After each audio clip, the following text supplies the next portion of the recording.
Yes, it was sort of overwhelming and I've done the complete life cycle. The where I qualify it is the love, the hate, the equilibrium, then the slide where maybe only you notice it's sliding, and then the descent where it's sand through the fingers, and then the without. Or are you ever really without fame? Can you ever not be famous again? Everyone thought Justine Bateman would be the next big movie star after Family Ties. Instead, she disappeared from Hollywood for years. The reason wasn't drugs or scandal. It was something much more sinister. Her agents made her a deal she couldn't accept. They wanted her to erase part of herself just to keep working. She met with surgeons. She considered it seriously. Then she walked away from everything. What she revealed about that decision in 2021 started a revolution that's still changing Hollywood today. Justine Bateman was born on February 19, 1966 in New York. Her mother, Victoria, used to be a Panama flight attendant. She was born in Malta but grew up in England, so the home had a bit of a British feel. Her father, Kent Bateman, was deep in the acting world. He worked as both an acting coach and a theatrical manager, which meant their house was always full of actors, scripts, and talks about show business. It wasn't a normal childhood. Justine was only 2 when she was already hearing people rehearse lines and watching auditions happen in her living room. Then 4 years later, her little brother Jason was born, and soon he too would become famous. People in Hollywood would later call them a rare pair of siblings, both shining under the same roof, both shaped by that same chaotic, ambitious energy. By the time Justine turned 4, her life was already full of goodbyes. The family kept moving, following her father's growing business. They lived in Salt Lake City for a while, then bounced around California. She went to more elementary schools than most people do in a lifetime. 5 different schools in 3 different states before she even hit 12. That constant moving did something to her. She had to become a quick study of people, learning how to fit in wherever they landed. But behind that skill was a child who never felt like she belonged anywhere.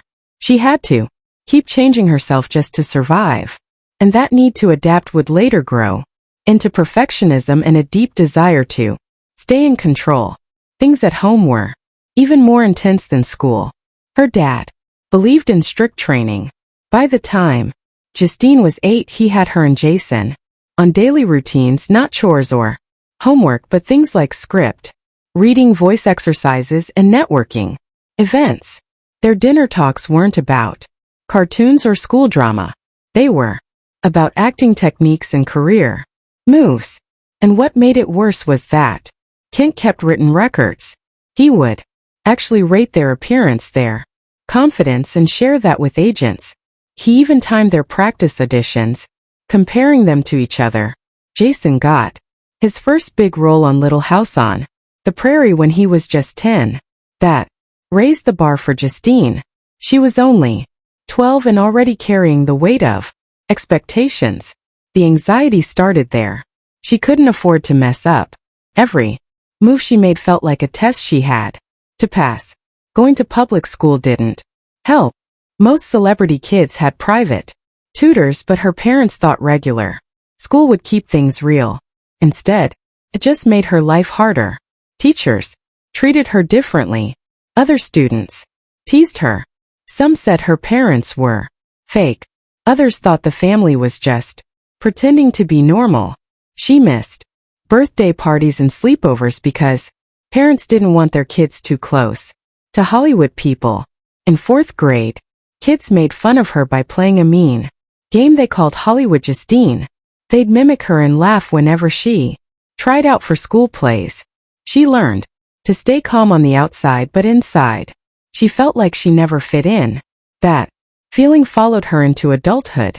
Even years later, in friendly settings, she often felt like she was just playing a role. When she turned 13, the family finally settled down in Los Angeles. They picked the San Fernando Valley so they'd be close to auditions and events. Her father knew both kids were reaching the perfect age for teen TV roles and he didn't want to waste time. Within half a year, Justine signed with the same agency as Jason. Industry people called it a sibling package deal. That deal gave them both better chances in negotiations. Justine was now fully in the game. In just her first 18 months in LA, she went to over 150 auditions. That number is shocking even today. Her father tracked every one of them. He kept notes about what casting directors said, who the other actresses were, and what Justine needed to improve. Their house in Woodland Hills became a kind of workshop. Kent ran acting sessions from their living room and Justine had to attend all of them even though she was already a working actor. At 15 in 1981, she booked her first professional job. It was just a commercial, but it was her start. What people didn't see was how hard it was behind the scenes. California had strict rules for young actors.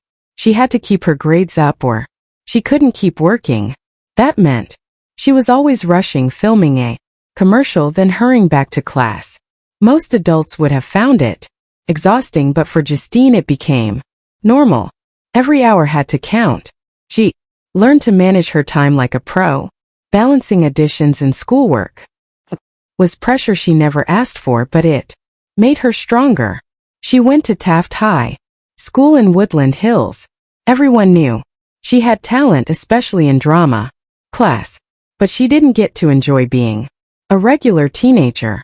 While other students were going to prom or football games, she was on set or heading to auditions. Her teacher admired her natural stage presence, but most of her classmates hardly saw her around. She gave up parties and weekends to chase something bigger.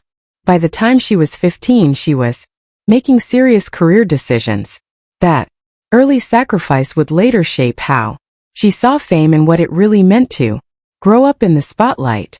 Even with her talent, the path wasn't easy.